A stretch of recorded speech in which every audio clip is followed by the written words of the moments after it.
زندگی کیسے گزارنی ہے۔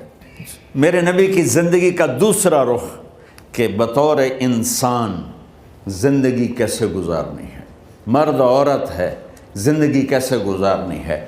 پہلا رشتہ جو قائم ہوا دنیا میں وہ ہے خامد اور بیوی، حضرت آدم اور حوا کا نکاح ہوا۔ اللہ تعالیٰ نے عورت کو کمزور بنایا تو پہلے دن سے اس کو عزت اور احترام دیا تاکہ ساری زندگی اس کمزوری سے ناجائز فائدہ نہ اٹھایا جائے بلکہ اس کو عزت دی جائے۔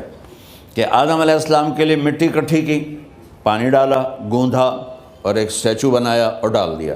جب وہ خشک ہوا اس میں روح ڈالی اور پھر وہ ننگے بدن تھے، پھر ان کو جنت کے کپڑے پہنائے اور جنت میں ڈال دیا۔ اس کائنات کا حسن بھی عورت سے ہے اور جنت کا حسن بھی عورت سے ہے۔ حضرت آدم علیہ السلام جنت میں، لیکن بابے جی دا دل ہی نہیں لگتا، کلے کلے ہی ٹورے پھر دیں۔ اب اللہ نے عورت کو بنانے کا ارادہ کیا تو اللہ ایک ڈھیر مٹی کا اکٹھا کر کے عورت کے لیے بھی بنا دیتا اور اس کا اسٹیچو بنا دیتا اور اس کو خشک ہونے دیتا، پھر اس میں روح ڈالتا، پھر اس کو کپڑے پہناتا۔ آپ حیران ہوں گے، سبحان اللہ، اللہ نے ایسا نہیں کیا۔ آدم علیہ السلام سوئے، آنکھ کھلی تو دیکھا ایک خوبصورت حسین عورت۔ یہ بات اکثر لوگوں کو معلوم ہوگی کہ یوسف علیہ السلام دنیا کے حسین ترین انسان تھے، اور یہ بات شاید کسی کو معلوم نہیں ہوگی کہ دنیا کی سب سے حسین خوبصورت عورت حضرت حوا ہے۔ حوا جن پر بڑھاپا آیا ہی نہیں، 1000 سال کے قریب زندگی گزاری، بڑھاپا نہیں آیا۔ حضرت آدم اور حوا قریب قریب عمر تھی۔ حضرت آدم کی عمر تو کتابوں میں مل جاتی ہے 1000 برس، لیکن حضرت حوا کی عمر کتنی تھی یہ کہیں پڑھنے کو ملا نہیں، اس لیے میں اندازہ کرتا ہوں کہ قریب قریب ہوگی۔ بڑھاپا نہیں آیا، بیماری نہیں آئی، اور حضرت حوا کو مینسز بھی نہیں آتے تھے۔ یہ عجیب بات آپ کو بتاؤں، اللہ نے اتنا جنت کا ان کے اندر نمونہ رکھا۔ تو جب حضرت آدم کی آنکھ کھلی تو دیکھا ایک حسن کا پیکر، انہوں تو جنت ہی بھول گئی۔ کہنے لگے یا اللہ ہن دل ٹھریا جا کے، یا اللہ کون ہے؟ کہ تیری بیگم۔ کہ واہ جی واہ، موجاں ہی موجاں۔ تو اللہ تعالیٰ نے نکاح پڑھایا۔ سبحان اللہ، اپنے نبی کی شان دوبارہ سنو۔ تو اللہ نے کہا آدم اپنی بیگم کا مہر ادا کرو۔ تو وہ پوچھنے لگے کیا مہر ہے؟ دیکھو ایک بات سنو، مہر کسی کی بیٹی کی قیمت نہیں ہوتی۔ $1 ہو یا $1 ٹریلین ہو، بیٹی کی کوئی قیمت نہیں ہوتی۔ یہ ایک نشان ہے کہ اس بچی پر اب یہ جو خامد ہے وہ موت تک خرچہ اس کے ذمہ ہے، بیوی کے ذمہ خرچہ نہیں ہے۔ خامد کما کے لائے گا اور اپنی بیگم کو کھلائے گا، اور بیوی گھر کی ذمہ داری نبھائے گی۔ تو خیر وہ الگ بات چلی جائے گی۔ اللہ تعالیٰ نے کہا کہ مہر ادا کرو۔ کہا جی کیا مہر ہے؟ تو میرے اللہ نے کہا تیری نسل میں میرا آخری نبی آئے گا، اس پہ ایک دفعہ درود پڑھ دے، یہ مہر ہے۔ اچھا، شروع دن سے ہے کہ میں نے قبول کیا۔ قبول کیا کا مطلب ہے کہ میں اس لڑکی کو قبول کر رہا ہوں، اس کی کمیوں کے ساتھ بھی خوبیوں کے ساتھ بھی۔ اور جب لڑکی کہتی ہے سائن کرنا قبول کیا ہے، یا زبان سے کہے قبول کیا ہے، تو یہ اس بات کی گارنٹی ہے کہ میں نے اپنے اس لڑکے کو خامد ہونے کے طور پہ قبول کیا، اس کی کمیوں کے ساتھ بھی، اس کی خوبیوں کے ساتھ بھی۔ اور جو ہی شادی ہو کر ڈولی سسرال کے گھر جاتی ہے تو ٹیسٹ شروع ہو جاتا ہے، کی کر دیے، باندھی کے میں، اٹھیندی کے میں، بول دی کے میں۔ اور اس میں بہت زیادہ نیگیٹو کردار ہے سسرال کا. کئی لڑکیوں کا کیونکہ ہم نے اپنے نبی کی زندگی نہیں قبول کیا. یہ واجب ہے کہنا قبول کیا کہ جس میں پیغام ہے کہ اب میں اس کی میں کوئی کمی ہے وہ بھی قبول کروں گی, کوئی خوبی ہے تصور ماتھے پر, اور لڑکا کہتا ہے کہ میں اسے قبول کرتا ہوں اس کی خوبیوں کے ساتھ بھی کمیوں کے ساتھ بھی. یہ بات یاد رکھنا, پرفیکشن کبھی تلاش نہ کرنا, پرفیکشن کبھی تلاش نہ کرنا. اللہ نے 100 نمبر نہیں مانگے, 51, ایک نمبر اوپر ہو گیا. گناہ تمہارے 50 ہیں اور نیکی تمہاری 51 ہے, تو اس ایک پر ہم تمہیں جنت میں ڈال دیں. اب کوئی خامند اپنی بیوی میں پرفیکشن دیکھنا چاہے, بیوی اپنے خامند میں پرفیکشن دیکھنا چاہے, ساس سسر اپنی بہو میں, ساس سسر اپنے داماد میں, بھائی اپنے بھائی میں, ماں باپ اپنی اولاد میں, اولاد اپنے ماں باپ میں, جہاں یہ نظر ہوگی تو وہاں لڑائی ہوگی. کمیوں کے ساتھ قبول کرو. قبول کا لفظ اتنا واجب ہے, تو ڈر تو پھر بہ گئی تھی نا.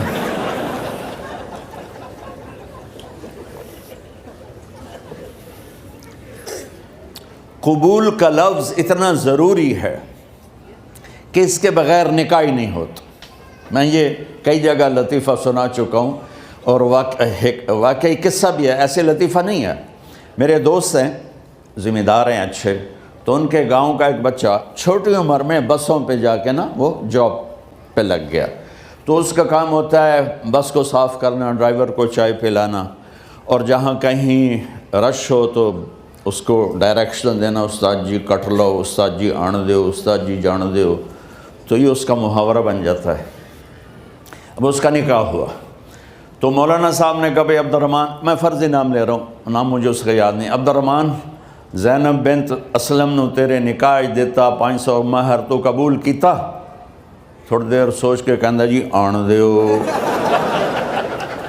اس نے ساری زندگی آن دیو ہی سیکھا تھا. تو اس کے بھائی نے اس کو نہیں ماری, تو کہنے لگا جی جان دیو. مولانا صاحب نے کہا آن دیو جان دیو نال کم نہیں بننا, تو آگا میں قبول کیتا.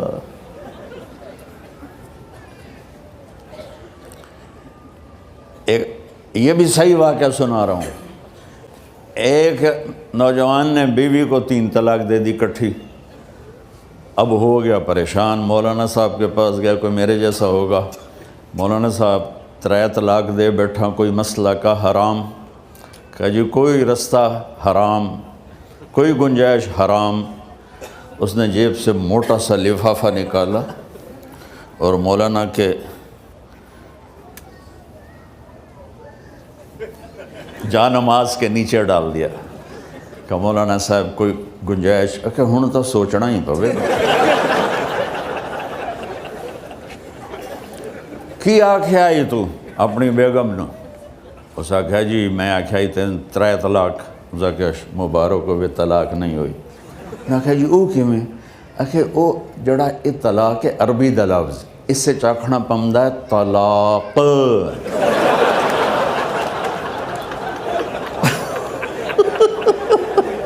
یہ آپ کو صحیح واقعہ سنا رہا ہوں. تو تم نے تو چھوٹے کاف کے ساتھ کہا ہے طلاق. او کاف تا کتے آلا ہے, موجاں کر. ایک لفافہ ہو راوے تو چاہے ساری زندگی دا حلال کر دے. لفظ قبول اتنا ضروری ہے. تو میرے نبی نے 11 شادیاں کی, اللہ کی قسم شوق کی نہیں تھی. ما تزوجت وما زوجت الا بوحی من السماء نزل به جبریل. کہ لوگوں سن لو میری بات غور سے, مجھے عورت کی کوئی رغبت نہیں ہے. میں نے جہاں شادی کی, جہاں بیٹی کی شادی کی, پہلے اللہ نے آسمان سے جبریل بھیج کے حکم دیا, پھر میں نے قدم اٹھایا. تو پہلا رشتہ خاوند اور بیوی ہے جو اس کائنات میں جڑتا ہے. یہ دنیا کا سارے رشتوں میں نمبر 1 رشتہ ہے، سب سے خوبصورت رشتہ ہے، سب سے اہم رشتہ ہے، سب سے بڑا رشتہ ہے۔ والدین کے لیے چند آیات ہیں، اولاد کے لیے چند آیات ہیں، بہن بھائیوں کے لیے چند آیات ہیں، خامند اور بیوی کے لیے سینکڑوں آیات ہیں، سینکڑوں۔ تو اگر آپ اپنے گھروں میں کامیابی دیکھنا چاہتے ہو، اپنے گھر کو ہاؤس کی بجائے ہوم دیکھنا چاہتے ہو، خوشی کا اگر آپ اسے گہوارہ بنانا چاہتے ہو، اللہ کی قسم ڈگریوں سے نہیں ہوگا، محبت سے ہوگا۔ میرے نبی سے پوچھا گیا یا رسول اللہ اسلام کا سب سے مضبوط عمل، نہیں، میرے نبی نے سوال کیا، بولو بھائی اسلام کا سب سے مضبوط عمل کیا ہے؟ صحابہ نے کہا نماز۔ نہیں، سبحان اللہ، ابھی میں نماز کی کتنی اہمیت بتا چکا ہوں۔ انہوں نے عرض کیا جہاد، آپ نے فرمایا نہیں۔ تو صحابہ نے عرض کیا روزہ، آپ نے فرمایا نہیں۔ اللہ اکبر۔ کہ یا رسول اللہ حج، آپ نے فرمایا نہیں۔ تو سارے صحابہ حیران ہو گئے، یا رسول اللہ نماز، جہاد، روزہ، حج، تو پھر کیا ہے؟ اب سننا سارے بہن بھائی، مستورات، بچے بچیاں، آپ نے فرمایا اسلام کا سب سے مضبوط اور بڑا عمل ہے آپس میں اللہ کے لیے محبت کرنا۔ اگر آپ اپنے گھروں میں حسن دیکھنا چاہتے ہو تو ایک دوسرے سے محبت کرو، اظہار محبت کرو، اور محبت کے پیدا ہونے کے لیے بہت ساری چیزیں ہیں، لپیٹ کے 2 میں کر لیتا ہوں، 2 میں۔ بیوی کی خوبی دیکھو، کمی نہ دیکھو، خامند کی خوبی دیکھو، کمی نہ دیکھو، پہلی بات۔ دوسری بات، اس زبان سے زہر نہ اگلو محبت کے پھول، اس زبان سے کڑوے جملے نہ ہوں، طنز نہ ہو، ٹونٹنگ نہ ہو، بےعزت نہ کرو، انسلٹ نہ کرو، تو آپ کے دل جڑ جائیں گے۔ یاد رکھو شکلوں سے زندگی آباد نہیں ہوتی، زندگی اخلاق سے آباد ہوتی۔ تو اپنے گھر سے ٹونٹنگ نکال دو۔ نہ کہا کا مطلب ہے بارش کا زمین میں جذب ہو کر یکجان ہو جانا، 2 زندگیوں کا محبت میں جذب ہو کر یکجان ہو جانے کو نکاح کہتے ہیں۔ نہ کہا آنکھوں میں نیند کا اتر کے سلا دینا، نہ کہا خامد اور بیوی کا ایسی محبت دینا کہ چین کی نیند آ جائے، نہ کہا اعتماد کرنا، بھروسہ کرنا، خامد بیوی پہ بھروسہ کرے، بیوی خامد پہ بھروسہ کرے۔ اے نوے لوک کے فون چیک ہو رہے ہوئے، کال کتنے کی تھی، کال کتنے کی تھی۔ عزت دو، اعتماد کرو۔ چوتھا مطلب درخت کا چھاؤں بنا دینا، نہ کہا میاں اور بیوی، خامد اور بیوی کا محبت کی ایسی چھاؤں بنانا کہ اس کے نیچے اولاد کا پودا خوبصورتی سے پیدا ہو سکے۔ نہ کہا، صرف لفظ نکاح کے مطلب بتا رہا ہوں، نہ کہا مریض کو، کدھر ڈاکٹر بیٹھے ہیں، میرے سامنے بیٹھے ہیں، مریض کو دوا ایسی دینا کہ وہ شفا یاب ہو جائے، آپس کے ایسے تعلق بنانا کہ زندگی کو شفا مل جائے۔ میرے بھائی بہنوں، میں آپ کو اپنے نبی کی زندگی بتا رہا ہوں۔ میرے نبی نے 11 شادیاں کی، اللہ ذوالجلال کی قسم، صرف ہمیں زندگی سکھانے کے لیے کہ گھر کی زندگی کیسے ہوتی ہے اور اولاد کو کیسے پالا جاتا ہے۔ اب لوگ کیا مجبوریاں ہیں کہ عورت بھی جاب کرتی ہے، مرد بھی جاب کرتا ہے۔ عورت کی سب سے بڑی جاب اپنی نسل کو پالنا ہوتا ہے۔ جب یہاں ٹائم نہیں ملتا بچے کو، نہ ماں سے ملتا ہے نہ باپ سے ملتا ہے، تو پھر وہ جنگل کا پودا بن جاتا ہے۔ یہ تو وینکوور ہے، فیصل آباد کی بات سناتا ہوں۔ میرے بچے جس اسکول میں پڑھتے تھے ان کے پرنسپل سے میری دوستی تھی، میں ملنے گیا ایک دن، تو کہنے لگے جی عجب واقعہ ہوا ہے کہ یہاں 2 بچے پڑھتے ہیں، ان کی ماں بھی ڈاکٹر ہے اور باپ بھی ڈاکٹر ہے، تو وہ دونوں آئے ہیں میرے پاس کہ ہمارے بچوں نے 3 دن ہو گئے ہیں گھر میں کھانا نہیں کھایا، تو ہم پریشان ہیں، ہمیں بتاتے نہیں، کائنڈلی آپ پوچھ کے بتائیں کہ وہ کھانا کیوں نہیں کھا رہے۔ ایک باری کر کے بھی دکھا دو.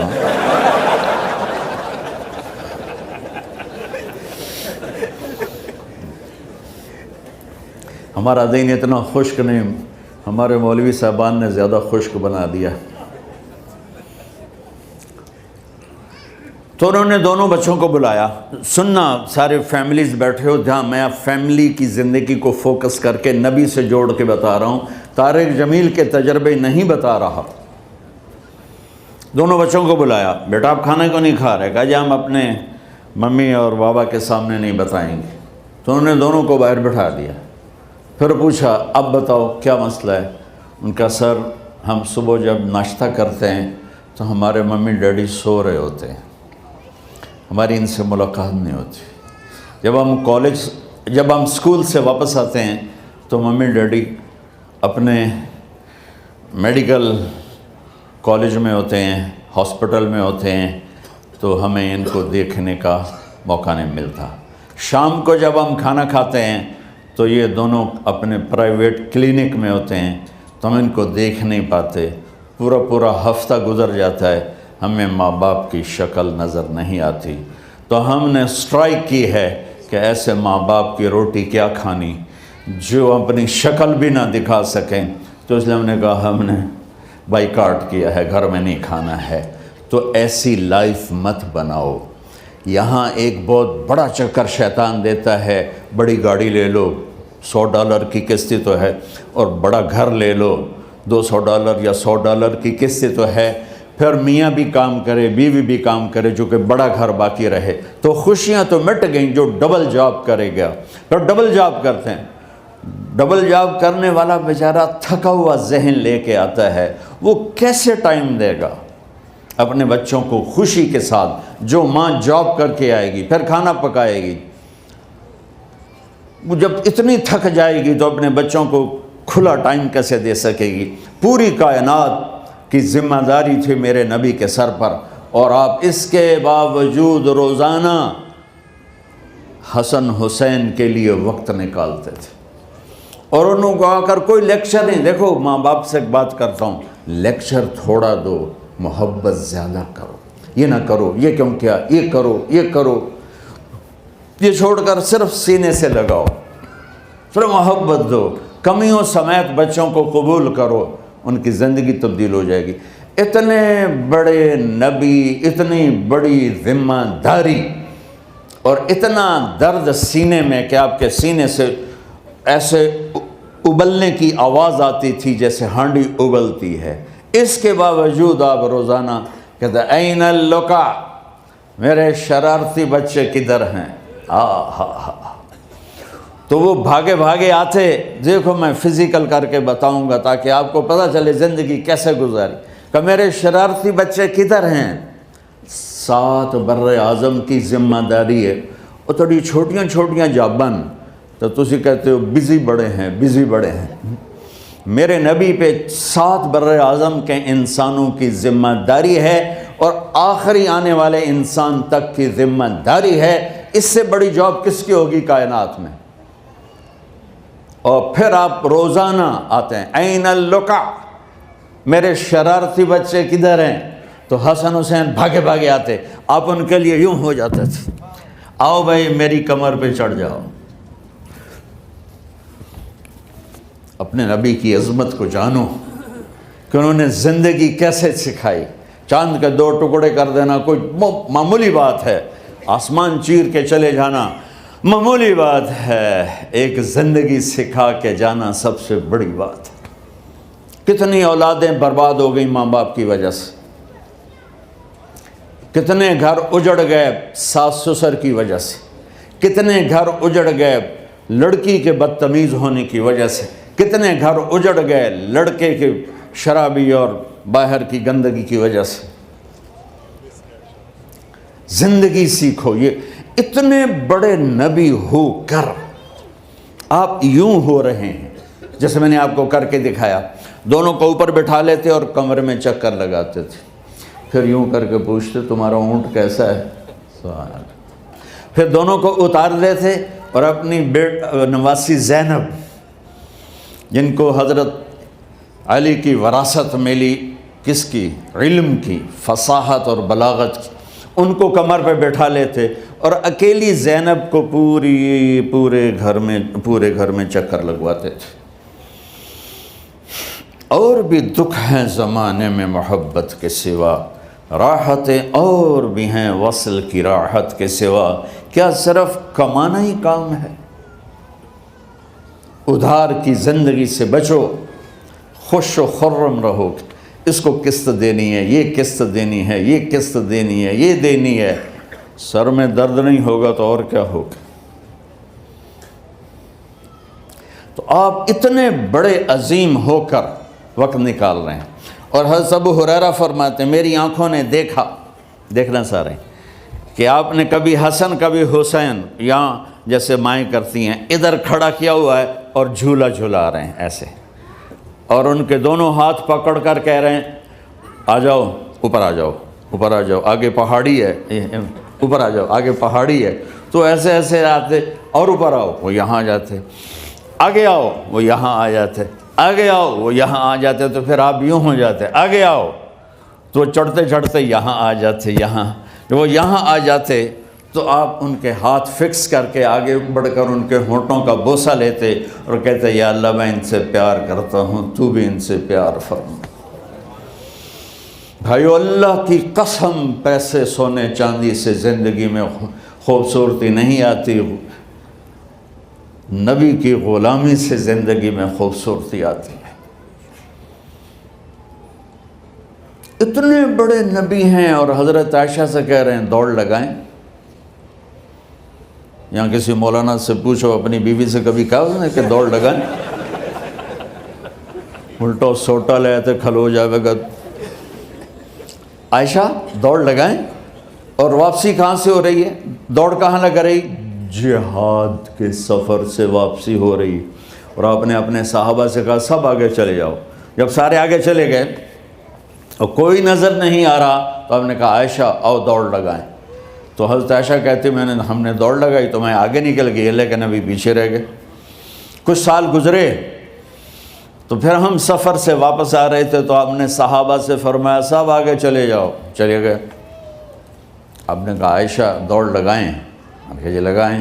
کون دنوں میں ذرا موٹی ہو گئی تھی تو پھر اللہ کے نبی آگے نکل گئے، میں پیچھے رہ گئی۔ تو آپ نے کہا عائشہ ہاذہ بتلک، آج تو اور میں برابر